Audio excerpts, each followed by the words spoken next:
Real Virginia is proudly produced by the Virginia Farm Bureau Federation. Since 1926, Farm Bureau has been working to preserve Virginia farms and our rural heritage. Visit our website at vafb.com. Hello everyone, and welcome to Real Virginia, a show about Virginia agriculture and the people who produce the wonderful local products we enjoy. Brought to you by the Virginia Farm Bureau. Virginia farmers have been innovators for centuries. Chef Tammy Brawley has a holiday recipe to tempt your taste buds. And a visit to the State Arboretum is a delight to the eyes, as well as educational.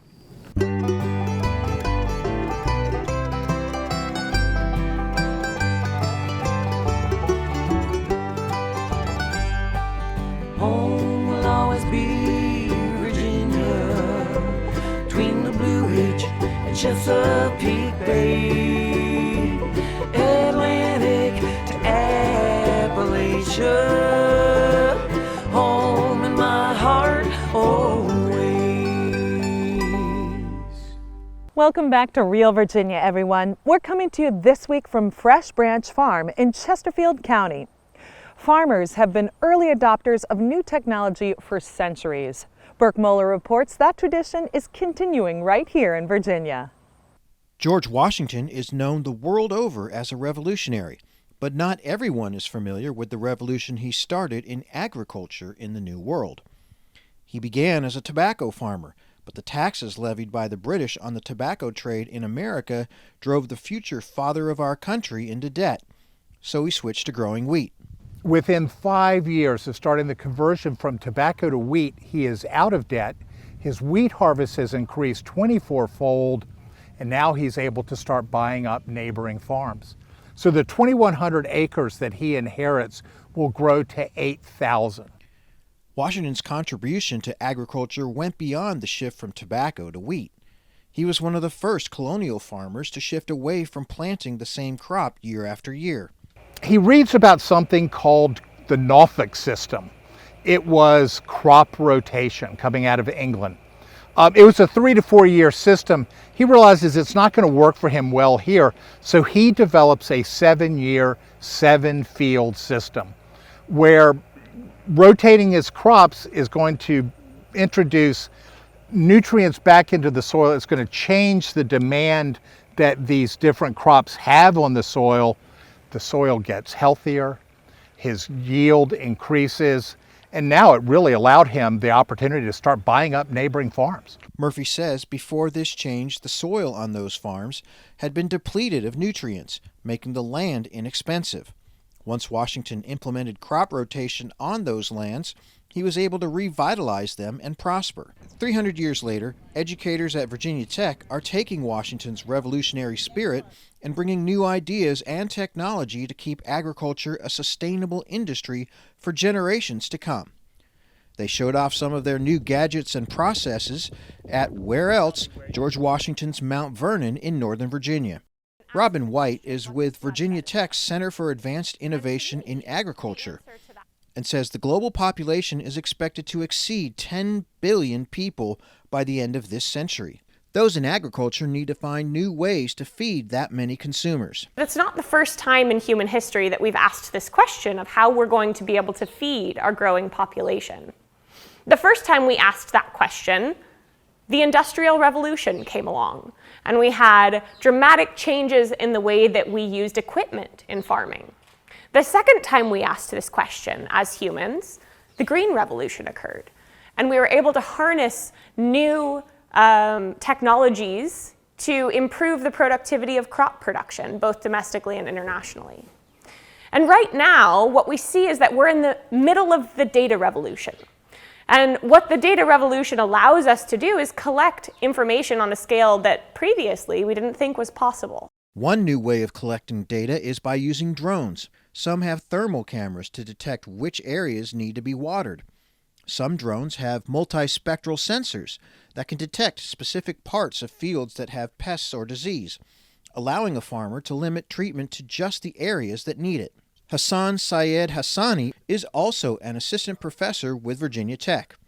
He's studying how to use drones with other robotic equipment like this rover to automate some farming jobs. They're using researchers to study over 1,000 plots of agricultural land, which can normally take weeks. We can reduce that time window that already was 2 to 3 weeks. By this equipment, by this technology, we can reduce that time to 2-3 days. Right now, this drone can't share its information with the rover directly, but that's the target. Reducing costs, increasing yields, and better protecting the environment are all goals of the Virginia Tech Research Program. It's all part of the continuing revolution in agriculture that George Washington inspired, while creating the smart farm of the future. In Mount Vernon, Virginia, I'm Burke MOELLER reporting.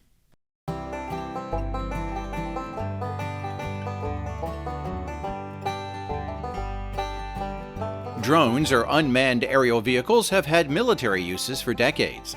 As the technology improved and costs dropped, they've become increasingly popular in farm operations. Infrared cameras on some drones can be used by operators to check crop conditions in large fields.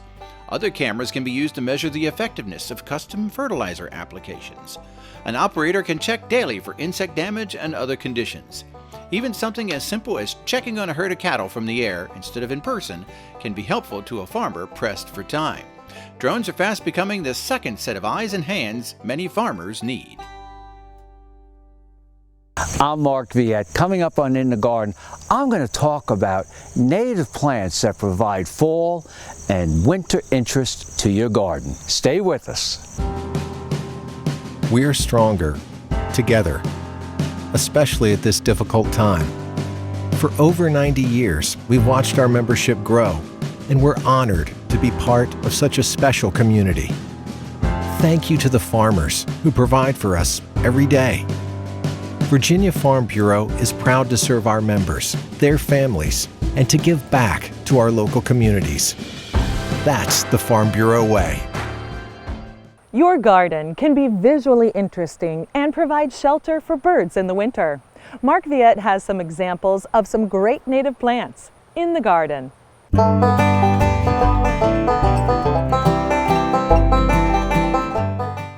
One of the best plants for our garden is our native dogwood, the white native dogwood that grows all the way from Florida up to Canada.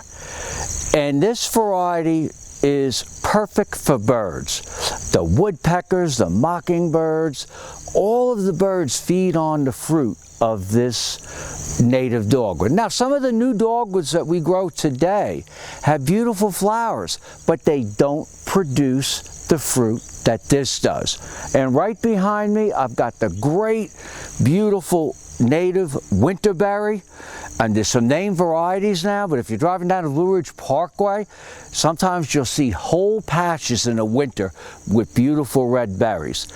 This variety here, the birds really don't feed on, and this color persists through January. If you've got bright shade and you want to grow a really neat plant and a native plant, consider our American holly, Ilex opaca. And right here, this holly is just filled with berries, and they're going to turn red over the next couple months, and the birds love to feed on them. Now remember, with hollies, you need a male and a separate female tree to get the best berry production. Even though they say, hey, you know, you don't need it, you really should have it. And right over to the right here is the male tree. No berries at all, but they flower at the same time. The flies and the pollinators and the wind will pollinate and help produce berries like you see here. Again, that's a native American holly. One of my favorite native trees to put in your garden or around your home if you have property is the native common persimmon. Some of us are familiar with the Japanese or Asian persimmon, which you'll see in the food stores. You know, they're going to get up to 3 inches in diameter. This is a Native American, and I will tell you, I found some types here on our property that were extremely sweet. If you harvest them and try to eat them before they are ripe, they're extremely astringent, lots of tannins, and they'll pucker up your mouth. But I found some really super sweet ones that are just fantastic. Keep in mind there are male trees and female trees, so you have to have both. And that's what really the wildlife provides for us. There are deer runways and paths right behind me here, and included in their path they come right underneath this persimmon tree and they feed on the fallen fruit. Skunks, raccoons, foxes, and birds, and possums feed on this tree. It's a great native tree, one of the best you can incorporate into your garden. And if you are going to eat them, they got to be nice and soft. Usually that's after a frost. But I found a variety that we've not gotten cold yet, and it is super sweet. And it's got like 3 or 4 seeds. So when the deer digest them along their paths, they drop the seed and you get new plants. I'm Mark Viette. Join me next time in the garden. For more garden tips, go to inthegardenradio.com. Hi, I'm Chef Tammy Brawley from the Green Kitchen. Coming up on Heart of the Home, a delicious soup recipe to use that leftover turkey from the holidays. We hope you'll stay with us. And now, a sneak peek into a day in the life of a Virginia dairy cow. They get their day started. They have some lunch. Get some exercise. Spend time with their friends. And then end their day with dairy sweet dreams. Real dairy, real life, real delicious. Many holiday meals include a generous helping of turkey. Chef Tammy Brawley shares a different twist on turkey leftovers with this flavorful soup recipe in the heart of the home. Hi, I'm Chef Tammy Brawley, and we are here today to show you a delicious recipe to do with that leftover turkey that we always have at the holidays. This is a turkey soup, and it is sort of a Thai influence, as we're going to be adding coconut milk and some peanuts and even some linguine at the end. So I'm very excited to show it to you. What we're going to do is we're going to start out by taking about a half a cup of peanuts. And you know that peanuts and turkey are definitely big Virginia commodities. You can get these local. It's great. So we're going to add some peanuts to our food processor. Kind of a rough chop on them.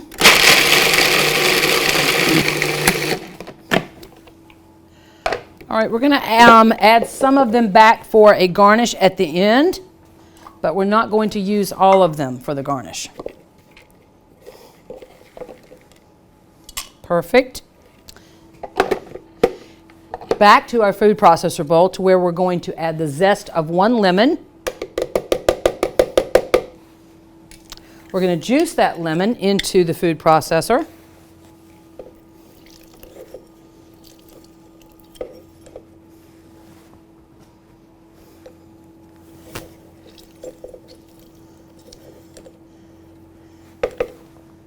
All right. And then to that, we're going to actually add about, I don't know, maybe a handful or so of purple onion, red onion. We're going to add some garlic cloves. Now, I'm not going to chop this ahead. There's no reason to. I've got a great blade here that's going to do all the work for me. That's what food processors are good for. And then we're going to add some fresh ginger. And I love fresh ginger. And ginger also grows here in Virginia. What I did learn recently is that you do not have to peel ginger. You can actually, it's very edible, great flavors. And we're going to add the ginger to the garlic and the onion and the lemon juice and the lemon zest and the peanuts. And we're going to make a little bit of a paste. Oh, we're also going to add some spices. We have some cumin, some cayenne pepper, and some sugar. We're going to add that to our food processor as well. I almost forgot the key ingredients there. What we're basically doing is kind of making a paste or a glue. We want to have our burner on about a medium, and I've got a little bit of olive oil in the bottom of my pot. Oh, delicious. Whew, almost got me with that cayenne pepper. So now we want to take our paste and add it to our pot with our hot oil. Nice little sizzle, so that means our burner is ready.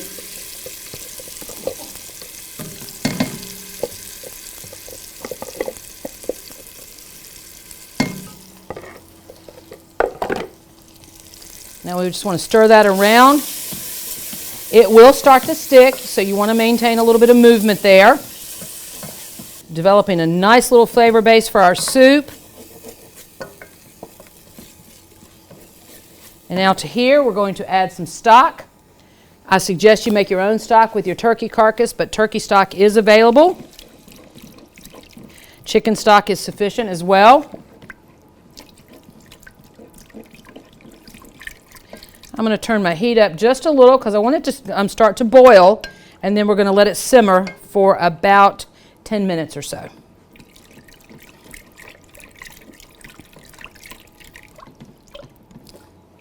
And what I'm doing here is I'm basically scraping the bottom of what we call fond, or delicious bits of goodness.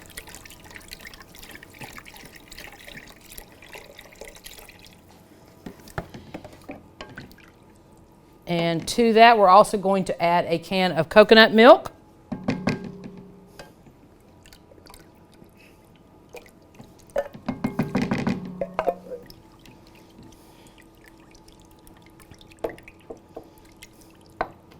Now I'm using a wooden spoon here, but if you wanted to break the coconut cream up a little bit more, then you could use a whisk. It'd be totally fine. Starting to change color a little bit.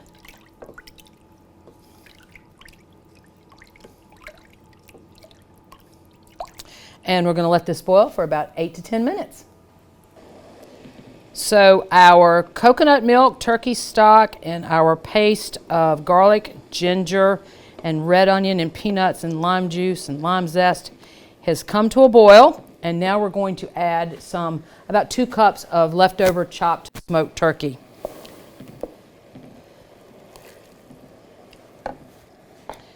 And stir that around. We're also going to add some slivered red onions to that.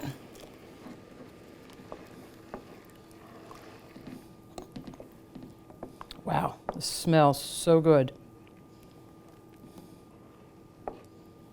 So now that our stock and turkey and coconut milk have boiled for a little while and softened that onion, we're going to come back and we're going to add some linguine. Now, the linguine has already been cooked. It was cooked ahead. What I like about this recipe is that you can do it ahead and leave it over to the side. I would not actually go ahead and add all the linguine until service, because what happens when you add pastas and things to soups, it tends to soak up all the broth. So we don't want that to happen in this case. So we're going to go ahead and add some linguine to our pot. And then we're going to put it into a bowl and share some deliciousness.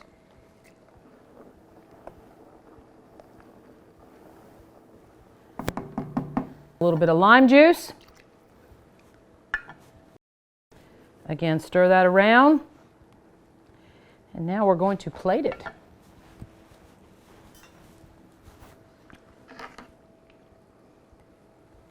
You could even wait and put the pasta in on the bottom of the bowl if you wanted, and then add the soup on top of that. You just want to make sure the pasta is already cooked. We're going to come back. We're going to garnish it with a little bit of chopped cilantro. Some of those reserve chopped peanuts that we saved.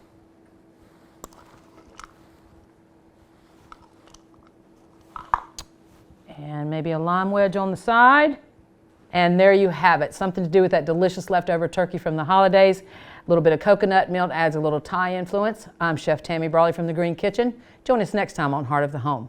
Recipes from the Heart of the Home can be found on the Virginia Farm Bureau website at vafb.com/recipes, as well as on Chef Tammy Brawley's website at greenkitchenrichmond.com.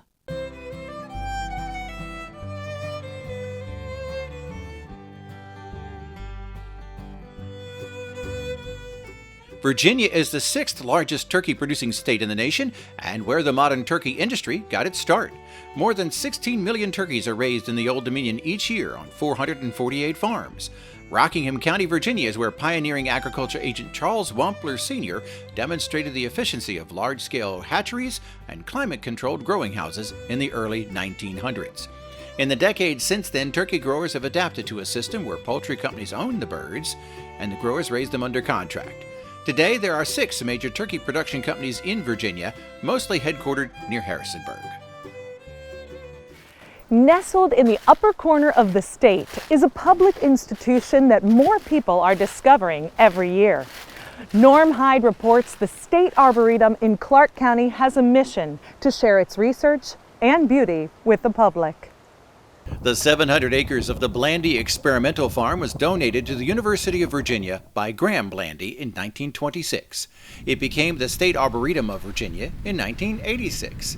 Today, the historic grounds of the Arboretum feature the largest collection of conifer trees in the Southeast, are home to the American Boxwood Association, and have a huge grove of 300 ginkgo trees, a unique research project dating back to the 1930s. 190 people turned out for the inaugural Ginkgo Festival in November. They come out in such numbers nowadays that we have to plan weeks and weeks ahead of time about how to handle the traffic.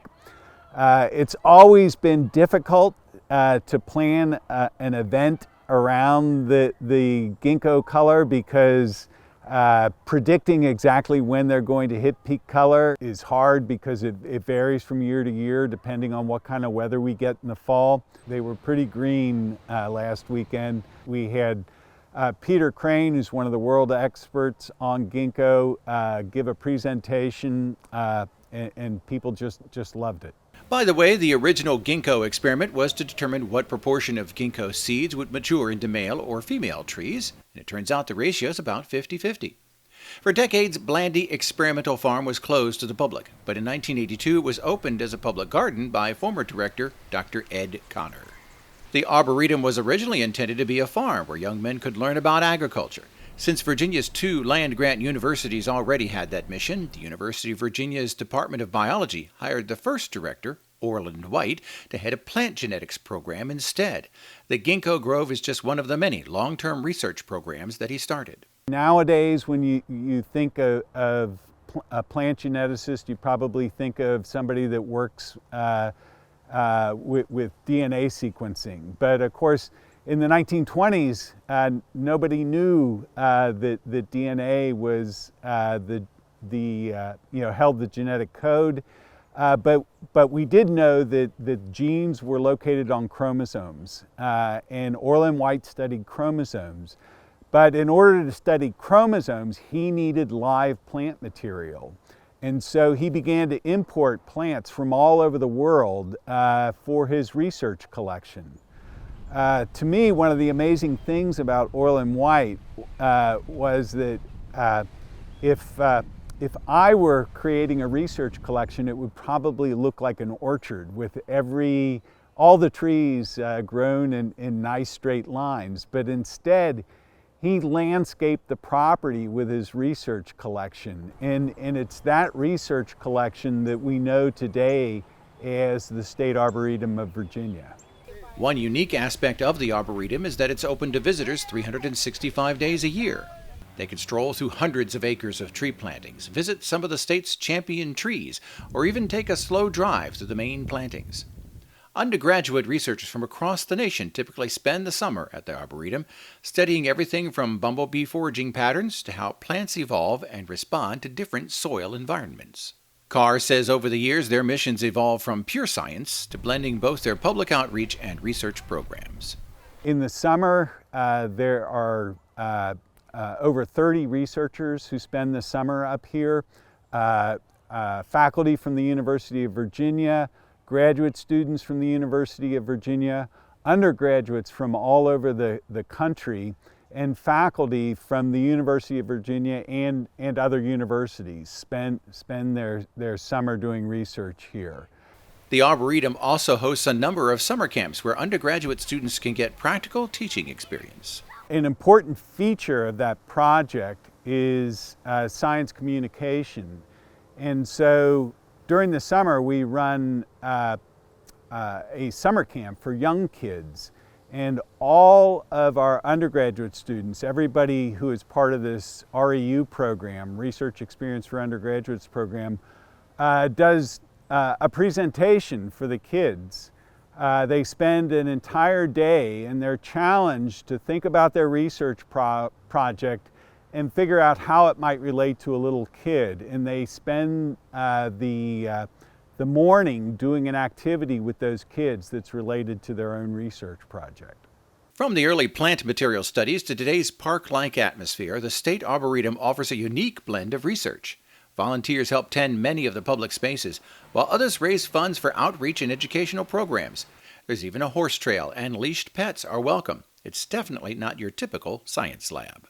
Most of the world is made up of non-scientists, but we feel strongly that science impacts everyone, and the health of science in this country really depends on support from people. And so we feel that it's really important for us to communicate our science to people, to make people educated about the role of science in their lives, because we want their support. To learn more about the dual missions of the State Arboretum of Virginia or to plan a visit, visit blandy.virginia.edu. In Clarke County, Virginia, I'm Norm Hyde reporting. We're so glad you could join us this week to celebrate all the bounty Virginia has to offer. From the kitchen to your home and garden to our beautiful wide open spaces, we are proud to say that this is real Virginia. For everyone from the Virginia Farm Bureau, thanks for watching. Make it a great week.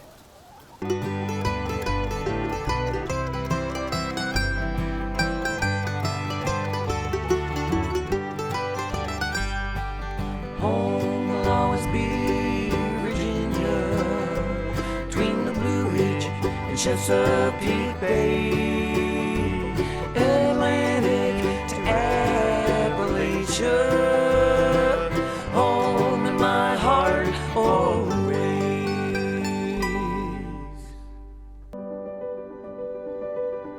They're out there on the front lines. The brave, the dedicated, the relentless.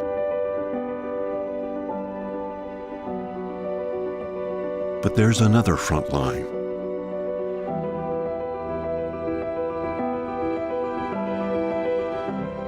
The one that helps nourish all others while facing epic struggles of their own.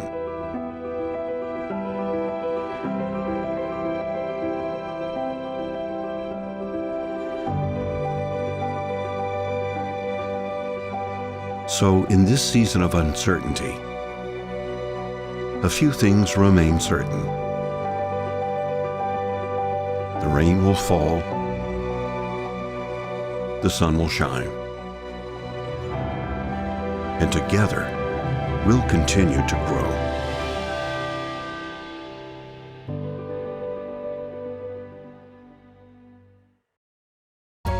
You're going to need me. You're going to need us. All of us. You're going to need our help with your water, your air, your food. You're going to need our determination, our compassion. You're going to need the next generation of leaders to face the challenges the future will bring. And we promise we'll be there when you need us.